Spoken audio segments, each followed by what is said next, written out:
Bonjour à tous. Avez-vous déjà entendu cette parole ou une semblable?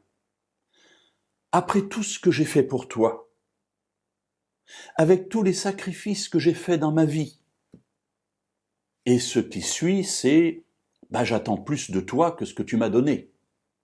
Je suis déçu de toi.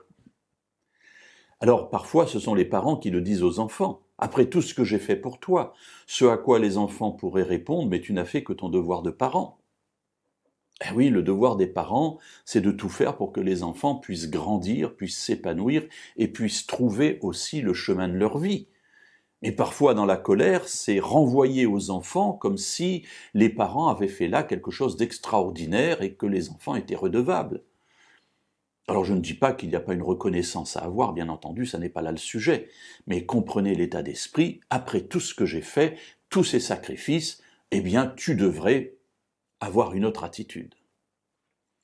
Le croyant peut être aussi dans le même état d'esprit vis-à-vis de Dieu. Alors vous me direz, mais comment?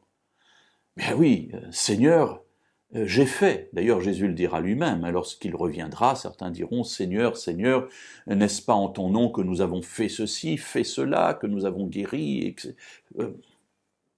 Mes amis, nous pouvons avoir le même état d'esprit. Seigneur, j'ai été un bon croyant, tu me dois maintenant quelque chose. J'ai fait ce que tu m'as demandé, tu te dois d'être fidèle pour moi. Et je dois hériter de la vie éternelle. Alors vous voyez que ces raisonnements, évidemment, ils n'ont rien à voir avec la pensée de Dieu, mais on est très proche de ce que Dieu veut, puisqu'on est là dans une vie spirituelle, j'allais dire a priori une belle vie spirituelle, mais en arrière-plan, il y a cette espèce de raisonnement qui veut que, après tout ce que j'ai fait pour toi, eh bien Seigneur, tu te dois d'être bon pour moi. On retrouve un reproche, parce que je crois qu'on peut parler de reproche à ce moment-là, que Dieu adresse à son peuple d'Israël et qui est exactement dans la même veine. Et derrière le peuple d'Israël, évidemment, il y a ce que je peux être moi-même dans ma vie.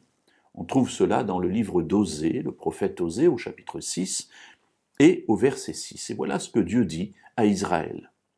« Je veux la loyauté et non le sacrifice, et la connaissance de Dieu plus que les holocaustes. » Alors qu'est-ce que Dieu veut dire ici?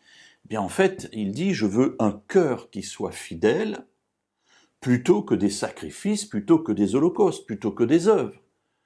Alors si les œuvres sont le résultat de ta communion avec moi, ça va très bien.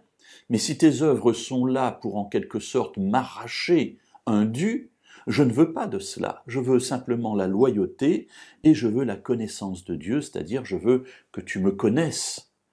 C'est cela qui nous permet d'avoir une relation, et pas ce que tu fais pour moi.